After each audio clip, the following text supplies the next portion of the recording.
Hello everyone, আসসালামু আলাইকুম। তোমাদের সকলকে স্বাগতম জানাচ্ছি আজকের ক্লাসে।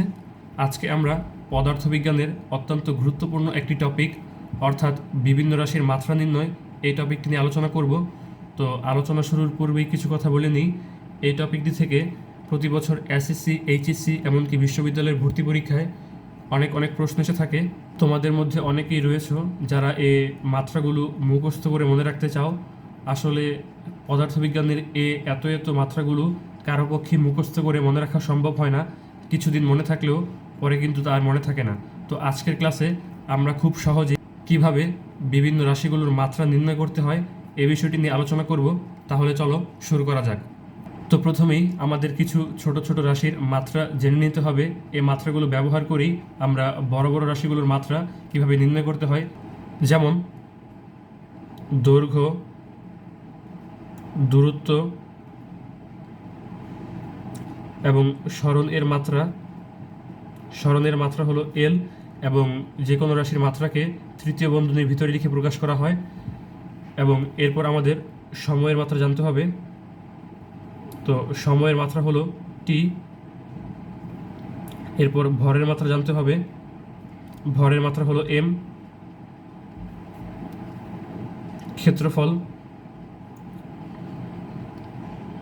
ক্ষেত্রফলের মাত্রা হলো এল স্কোয়ার। এবং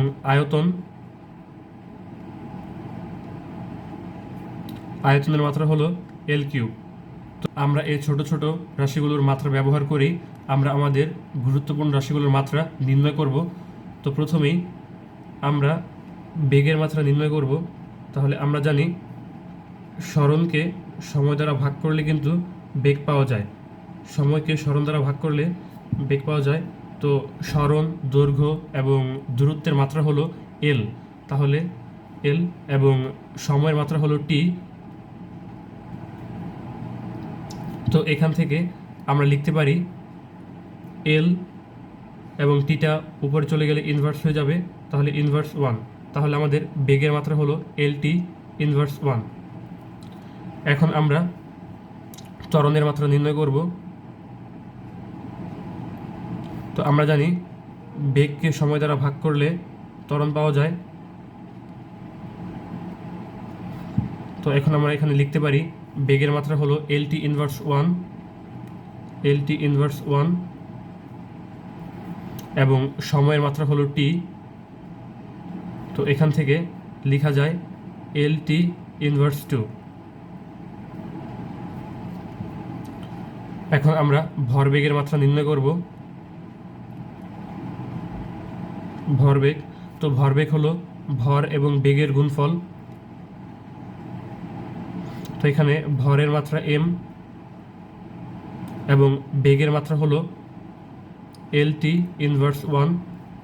তো এখান থেকে ভরবেগের মাত্রা এম এল টি ইনভার্স 1। এখন আমরা বলের মাত্রা নির্ণয় করব। তো আমরা জানি F equal to M A, অর্থাৎ ভর এবং ত্বরণের গুণফলই হলো বল। তাহলে আমরা লিখতে পারি বল সমান সমান ভর ইন্টু ত্বরণ। তো এখানে ভরের মাত্রা এম এবং ত্বরণের মাত্রা হলো এল টি ইনভার্স 2। তো এখানে আমাদের বলের মাত্রা দাঁড়ায় এম এল টি ইনভার্স 2।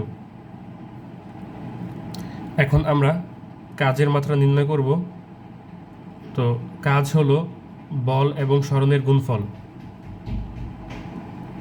তো এখান থেকে আমাদের বলের মাত্রা হলো এম এল টি ইনভার্স 2 এবং সরণের মাত্রা হলো এল। তো এখান থেকে আমরা লিখতে পারি M L square T inverse 2। আমাদের জেনে রাখতে হবে কাজের মাত্রা এবং শক্তির মাত্রা একই। কাজ, শক্তি এবং আরও একটি রয়েছে টর্ক, এই তিনটির মাত্রা হলো একই, অর্থাৎ M L two T inverse 2। ক্ষমতা, তো আমরা জানি কাজকে সময় দ্বারা ভাগ করলে ক্ষমতা পাওয়া যায়। তাহলে এখানে আমাদের কাজের মাত্রা হলো ml2 টি ইনভার্স 2 এবং সময়ের মাত্রা হলো টি। তো এখান থেকে আমরা টিটা উপরে চলে গেলে ইনভার্স হয়ে যাবে, তাহলে আমরা লিখতে পারি ml2 টি ইনভার্স 3। এটা হলো আমাদের ক্ষমতার মাত্রা। এখন আমরা চাপের মাত্রা নির্ণয় করব।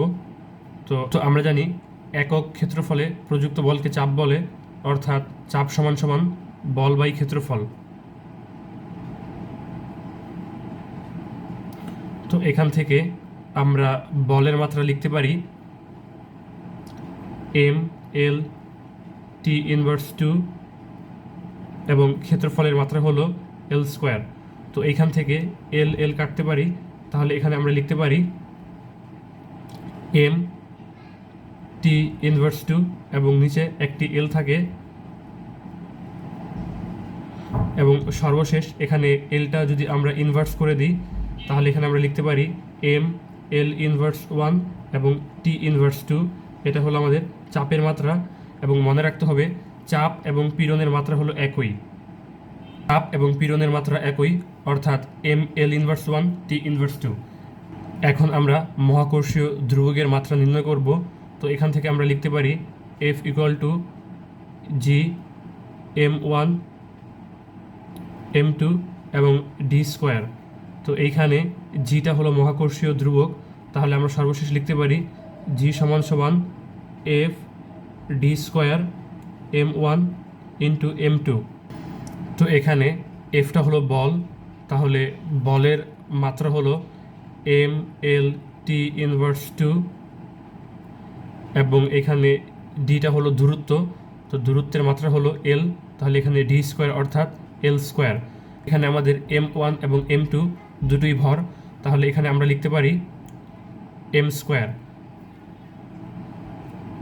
তো এখানে আমরা এম এম কাটাকাটি করতে পারি, তাহলে আমাদের উপরে রইল এল ইনভার্স 2 ইন্টু এল স্কোয়ার এবং নিচে রইল একটি এম, তাহলে এই এমটা উপরে চলে গেলে ইনভার্স হয়ে যাবে, তাহলে এখানে আমরা লিখতে পারি এম ইনভার্স 1 এবং এইখানে একটা এল এবং এল স্কোয়ার অর্থাৎ এল কিউব এবং টি ইনভার্স 2।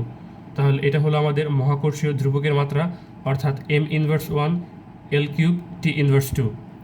ঘনত্ব, তো আমরা জানি ভরকে আয়তন দ্বারা ভাগ করলে ঘনত্ব পাওয়া যায়। তো এখান থেকে আমাদের ভরের মাত্রা হলো এম এবং আয়তনের মাত্রা হলো এল কিউব। তো এইখান থেকে আমরা লিখতে পারি এলটা উপর চলে গেলে ইনভার্স হয়ে যাবে, তো এখানে লিখতে পারি এম এল ইনভার্স 3। এটা হলো আমাদের ঘনত্বের মাত্রা। সর্বশেষ আমরা স্প্রিং ধ্রুবকের মাত্রা নির্ণয় করব। স্প্রিং ধ্রুবক, আমরা জানি বলকে দৈর্ঘ্য দ্বারা ভাগ করলে স্প্রিং ধ্রুবক পাওয়া যায়। তো এখান থেকে বলের মাত্রা হলো এম এল টি ইনভার্স 2 এবং দৈর্ঘ্যের মাত্রা হলো এল। তো এখান থেকে আমরা এল এল কাটতে পারি, তো সর্বশেষ এখানে লেখা যায় এম টি ইনভার্স 2। এটা হলো স্প্রিং ধ্রুবকের মাত্রা।